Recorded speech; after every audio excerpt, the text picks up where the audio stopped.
Ma copine m'a dit, arrête de pleurer pour le cancer de ta mère. Tu me casses mon délire d'Ibiza. J'ai répondu, tu as raison. Puis j'ai annulé nos billets pour Ibiza, j'ai annulé sa carte de crédit et j'ai changé les serrures. Son appel, frénétique et hystérique, depuis la porte d'embarquement de l'aéroport quand on lui a refusé l'accès à l'avion. Moi, Léo, 32 ans, j'écris ceci depuis ma chambre d'enfant dans la maison de mes parents. Non pas parce que je suis obligé, mais parce que j'ai besoin d'être ici. Mon monde a implosé il y a environ 72 heures et les retombées ne font que commencer. Ma mère a un cancer du pancréas en phase 4. Elle se bat depuis 1 an, mais nous avons reçu l'appel mardi nous annonçant que la chimio avait échoué. Le médecin a été doux, utilisant des mots comme « palliatif » et « confort ». Mon père, un homme que je n'ai vu pleurer que 2 fois dans ma vie, s'est effondré au téléphone. J'étais anéanti. Je suis toujours anéanti. Ma copine depuis 3 ans, Chloé, 29 ans, vit avec moi dans mon appartement. Sa réaction au diagnostic initial de ma mère manquait de chaleur. Elle a été compatissante pendant une journée, puis agacée que je ne me remette pas assez vite. Notre vie intime s'est éteinte parce que, logiquement, j'étais déprimé. Elle se plaignait que je ne l'invitais pas assez souvent au restaurant, mais mardi a été le point de rupture. Nous avions prévu ce voyage à Ibiza pour ce week-end. C'était pour son 30e anniversaire, un événement énorme pour elle. J'avais réservé des vols non remboursables avec ma carte, une suite dans un hôtel de luxe, des réservations pour le dîner, la totale, tout à mes frais comme d'habitude. Elle travaille à mi-temps dans le marketing, mais dépense la plupart de son argent en fringues et en brunch. J'ai toujours été celui qui subvenait à nos besoins, ce qui me convenait quand tout allait bien. J'étais dans mon bureau, venant de raccrocher avec mon père, fixant simplement le mur et pleurant en silence. Nous parlions de soins palliatifs. De soins palliatifs. Chloé est entrée, déjà de mauvaise humeur. Elle tenait une robe à paillettes devant elle dans le miroir. « Tu broies encore du noir ?» a-t-elle demandé. Pas « qu'est-ce qui ne va pas ?» pas « comment va ton père ?» mais « tu broies encore du noir. » Je viens de raccrocher avec mon père, ai-je dit, ma voix brisée. Ils arrêtent le traitement, Chloé. Ce sont les soins palliatifs maintenant. Elle a poussé un long soupir théâtral. Le genre de soupir qu'on pousse quand le barista se trompe dans votre commande. Léo, je sais que c'est triste. Je comprends. Mais on est censé faire nos valises. Mes 30 ans, c'est dans 2 jours. J'attends ça depuis des mois.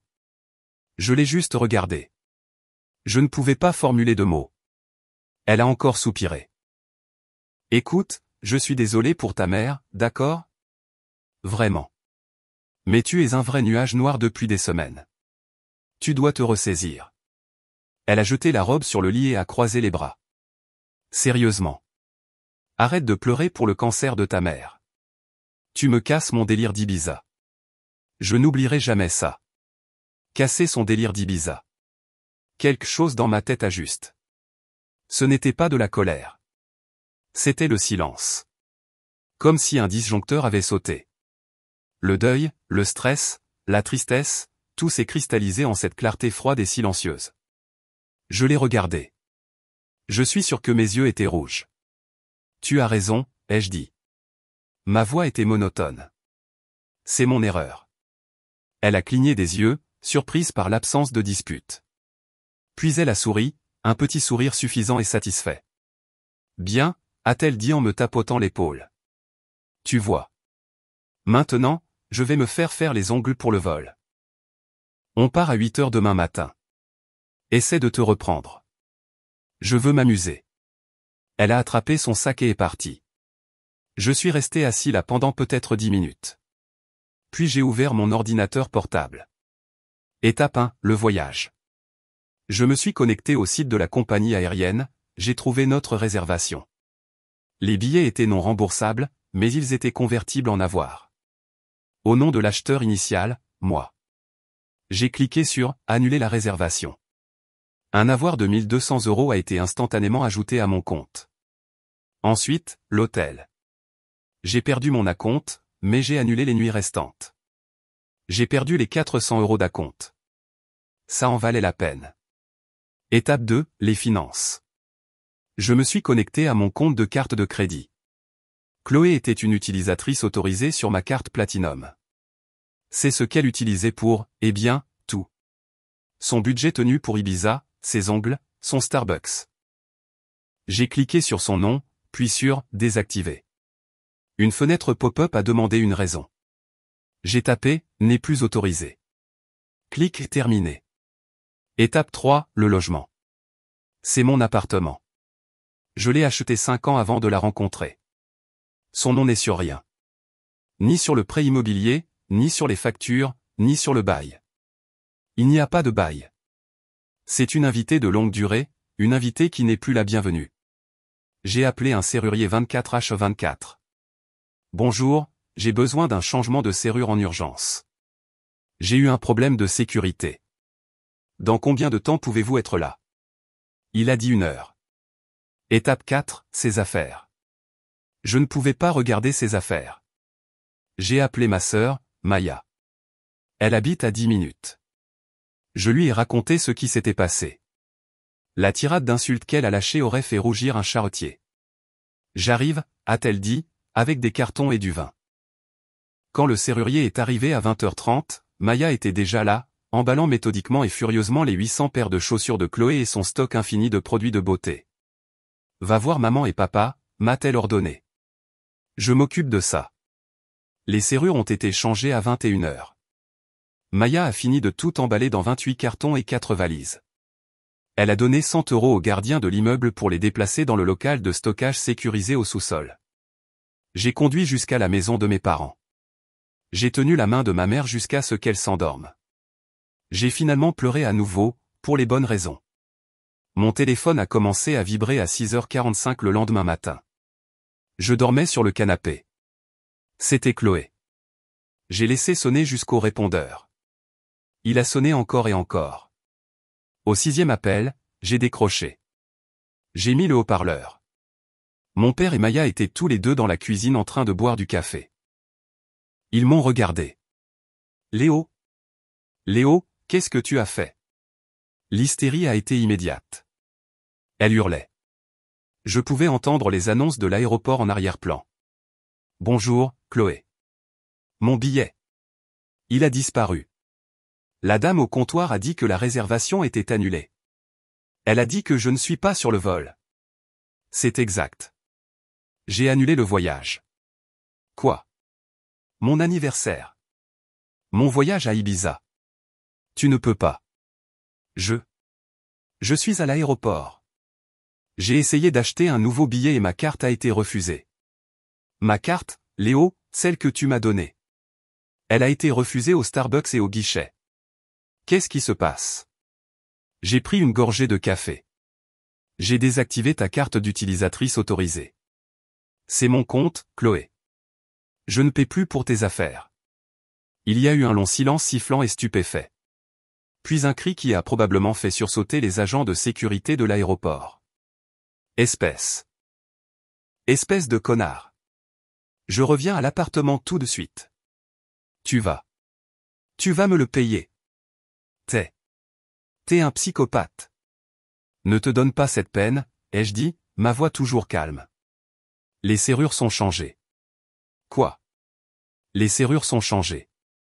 Tes affaires sont dans 28 cartons et 4 valises dans le local de stockage du sous-sol de l'immeuble.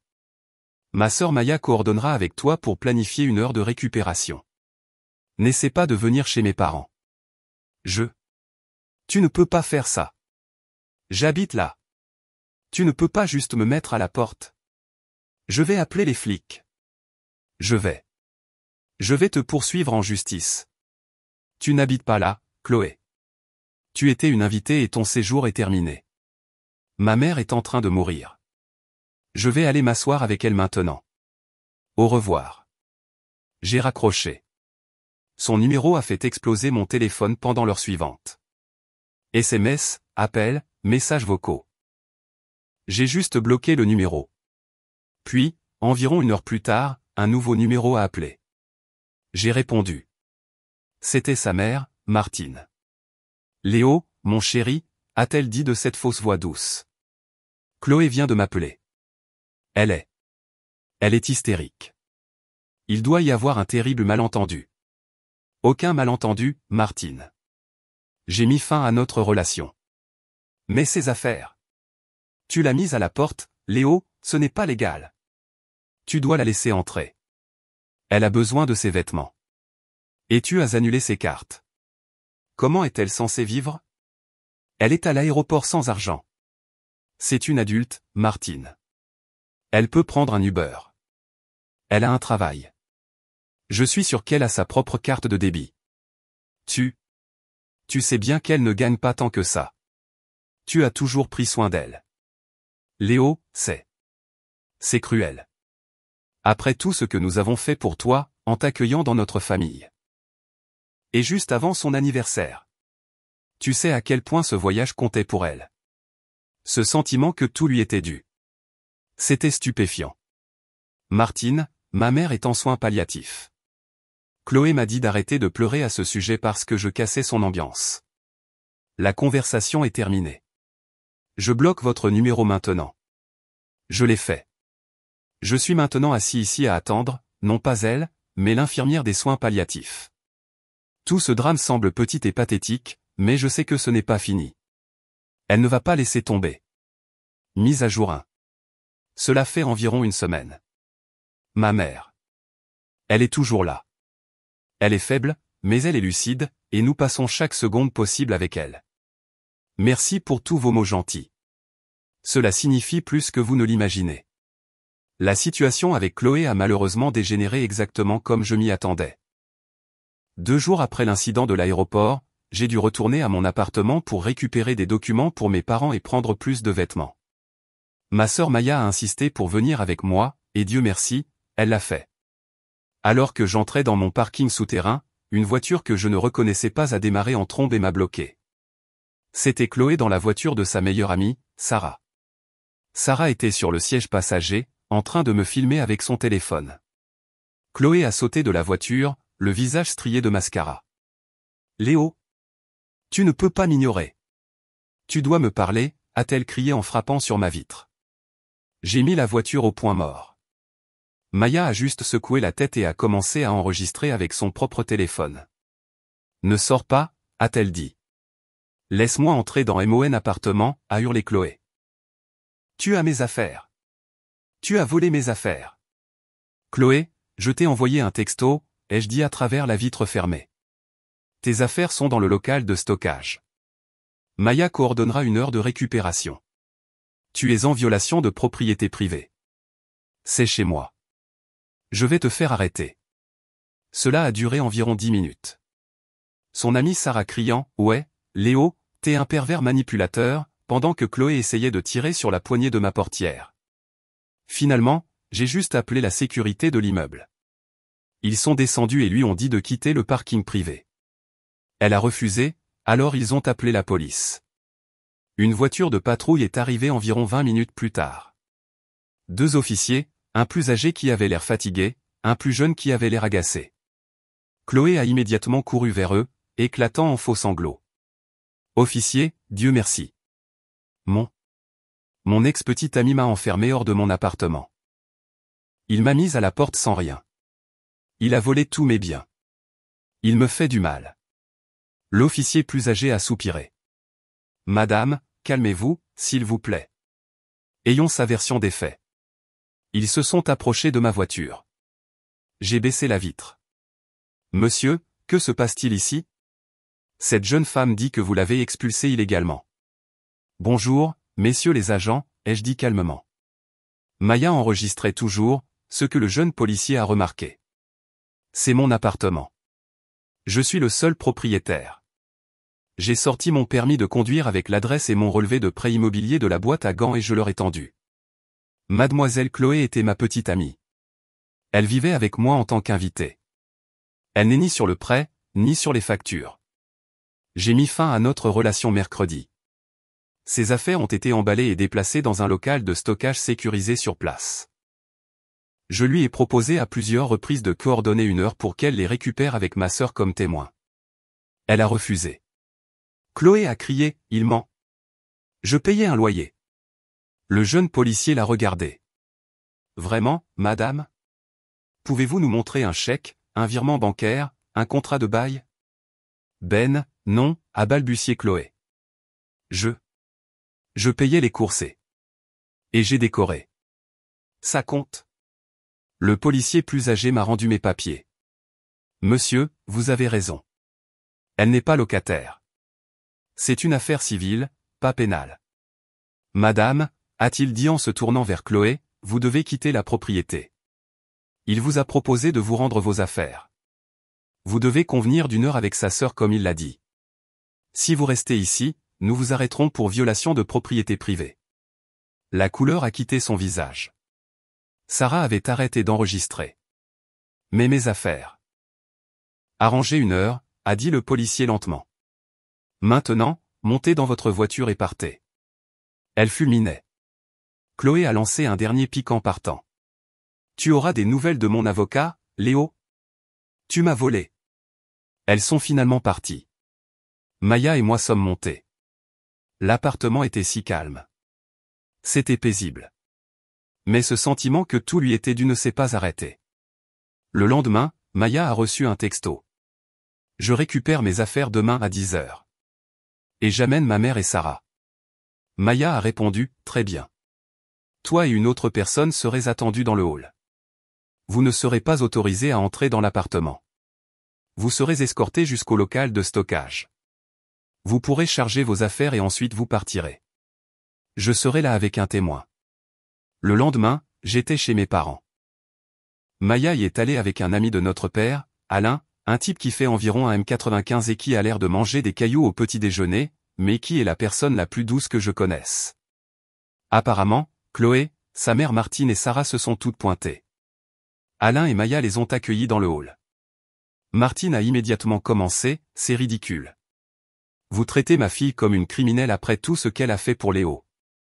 Maya, qui n'a aucune patience pour ça, a juste brandi un presse-papier. Voici la liste d'inventaire. 28 cartons, 4 valises.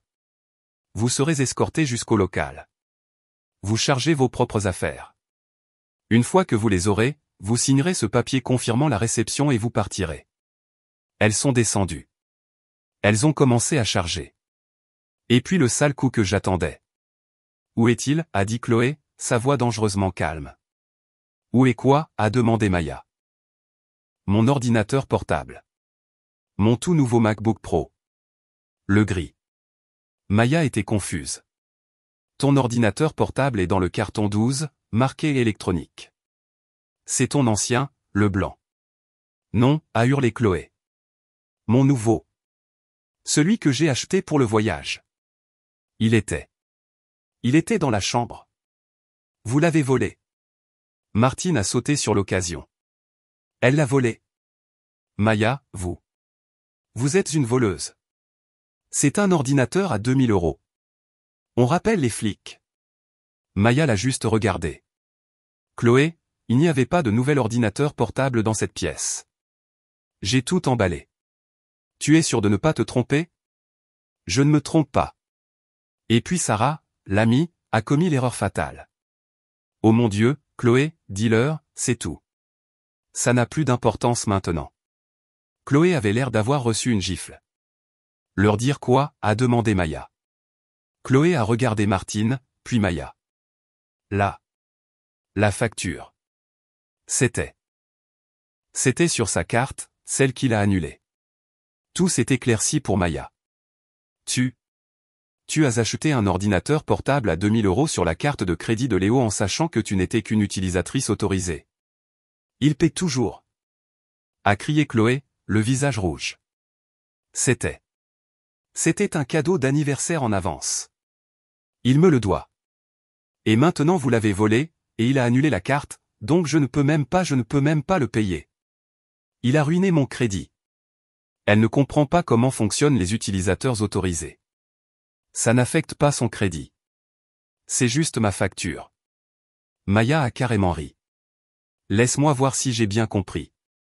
Tu es en colère parce que tu as essayé de faire payer à mon frère une facture de 2000 € pour un ordinateur portable dont il ignorait l'existence. Et tu es en colère parce que quoi? Nous n'avons pas trouvé l'ordinateur que tu as dû. Quoi? Faire livrer ailleurs? Caché? Chloé et Martine ont juste regardé, prises au piège. L'ordinateur portable, il s'est avéré, était chez Sarah. Elle l'avait fait expédier là-bas, probablement pour que je ne voie pas le colis. Elle essayait juste de voir si elle pouvait prétendre que nous l'avions volé et me faire payer la facture. Alain a juste croisé les bras. Prenez vos cartons, et partez. Elles ont chargé le reste dans un silence furieux, ont jeté le papier signé à Maya et ont démarré en trombe. Je pensais que ce serait la fin. Vraiment. J'étais si naïf. Mise à jour 2. C'est difficile à écrire. Ma mère est décédée il y a 3 jours. Elle est partie paisiblement dans son sommeil. Mon père, Maya et moi étions tous là. Les 2 dernières semaines ont été un brouillard de chagrin et de vide. L'enterrement a eu lieu hier. Je ne me suis jamais senti aussi vidé. Et au milieu de tout cela, le drame le plus pathétique et égocentrique du monde a continué. Environ une semaine avant le décès de maman, j'ai reçu une lettre recommandée avec accusé de réception. Mes mains tremblaient, pensant que c'était quelque chose de médical. C'était d'un avocat. Chloé menaçait de me poursuivre en justice. Elle exigeait 2500 € pour le MacBook Pro, un cadeau promis qu'il a refusé de payer, 1200 € pour la valeur du voyage à Ibiza, 5000 € pour préjudice moral et expulsion illégale, et 800 € pour un héron en céramique. J'ai fixé cette dernière ligne. Un héron en céramique, une statue d'oiseau émaillée de bleu de mauvais goût que j'avais acheté dans un magasin Maison du Monde pour 40 € parce qu'elle aimait son vibe. Elle prétendait maintenant que c'était une œuvre d'art familiale inestimable que ma sœur avait intentionnellement détruite pendant le déménagement. Maya a confirmé qu'il était dans la boîte, bibelot, emballé dans du papier bulle. J'ai juste tendu la lettre à mon père qui était assis à la table de la cuisine. Il l'a lu. Son visage, déjà marqué par le chagrin, s'est durci. « Ne t'inquiète pas pour ça, mon fils, a-t-il dit.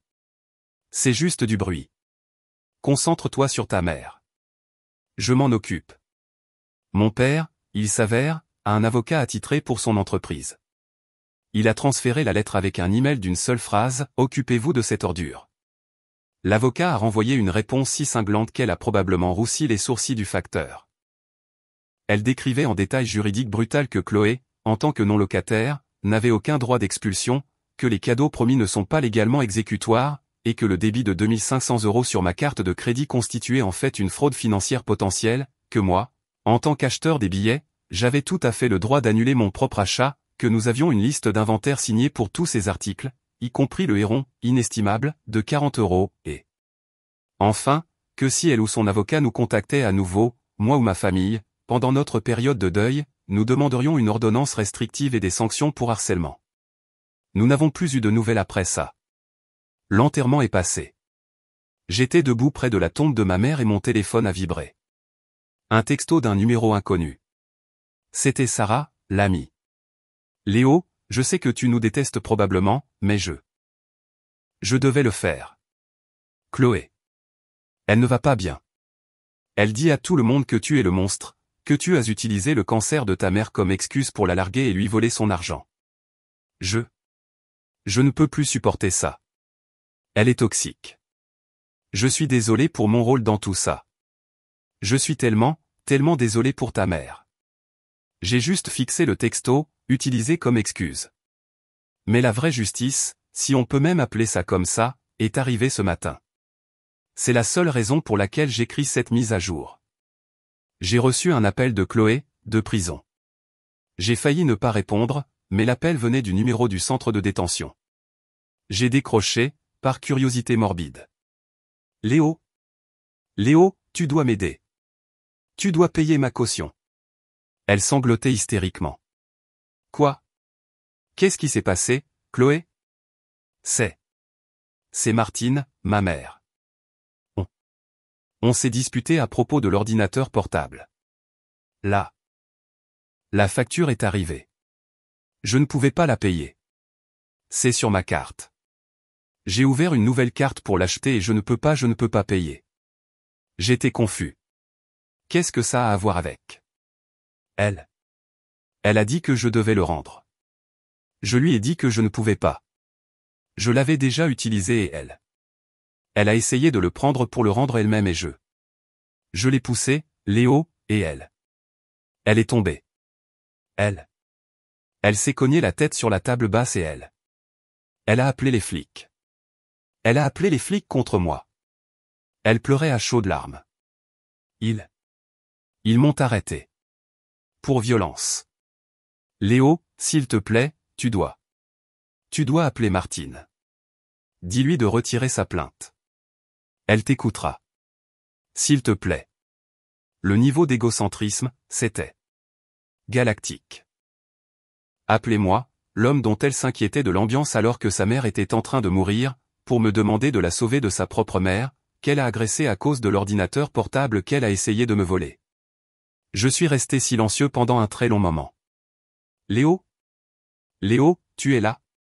S'il te plaît. Il fait froid ici. J'ai besoin de... Non, Chloé. Non. Quoi? S'il te plaît, Léo. Je te rembourserai tout. Je t'aime. J'ai fait une erreur. Une terrible. Non. Je ne t'aiderai pas. Ni maintenant. Ni jamais. Ne m'appelle plus. Nous avons terminé. Mais j'ai droit à un appel.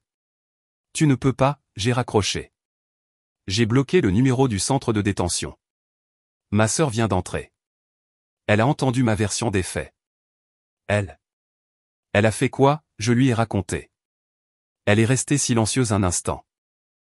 Puis elle a dit, eh bien, on dirait qu'elle a enfin réussi à gâcher l'ambiance de quelqu'un d'autre. Je ne suis pas heureux. Je ne suis pas satisfait. Je suis juste vide. Ma mère est partie. Et la personne que j'ai aimée pendant 3 ans est un trou noir d'égocentrisme si dense qu'elle finit par s'effondrer sous son propre poids. Il n'y a pas de grande vengeance ici. Je n'ai rien eu à faire. Je me suis juste écarté du chemin. Et elle, et sa mère, et toute sa vie ont juste implosé. Je vais aller m'asseoir sur la terrasse avec mon père. J'en ai fini avec ça. C'est enfin, vraiment, terminé. Mise à jour finale. Cela fait 6 mois. La vie continue. Le deuil de ma mère est toujours là. Ce n'est plus une blessure. C'est plus comme une cicatrice. Ça fait partie de moi. Mon père et moi sommes devenus plus proches que jamais. Nous traversons cette épreuve ensemble. J'écris cette dernière mise à jour parce que je sens que je le dois à tous ceux qui ont envoyé des mots gentils et parce que le dernier chapitre pathétique vient de se clore.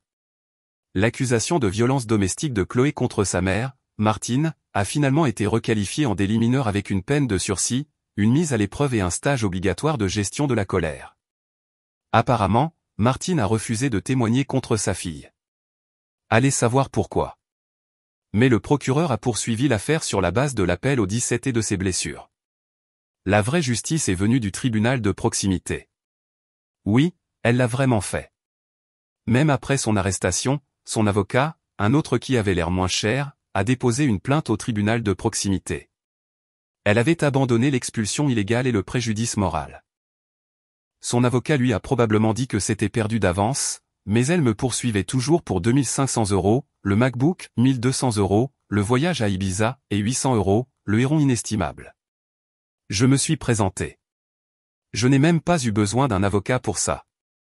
J'ai juste apporté mon classeur. Je portais un costume correct. Je me sentais calme. Chloé était là avec Martine. Sarah n'était nulle part en vue. J'ai appris par des bruits de couloir qu'elle avait déménagé à l'autre bout de la France pour s'éloigner de Chloé. Chloé avait l'air mal en point. Elle avait pris du poids, ses cheveux étaient en désordre, et elle avait l'air perpétuellement en colère. Le juge a appelé notre affaire. Chloé a commencé. Elle a fait ce discours larmoyant et répété sur le fait que j'étais un partenaire contrôlant. Comment je lui avais promis un voyage d'anniversaire et ce nouvel ordinateur pour sa carrière, puis dans un accès de rage, j'avais tout repris. Elle a affirmé que je l'avais mise à la porte et que j'avais intentionnellement détruit son art familial. Elle n'a pas mentionné ma mère une seule fois. Puis ce fut mon tour. Monsieur le juge, ai-je commencé, ma voix était stable. Il ne s'agit pas d'un accès de rage. Il s'agit d'un point de rupture. J'ai exposé mon classeur. Point, le voyage et l'ordinateur portable. Voici mon relevé de carte de crédit du mois précédent le voyage.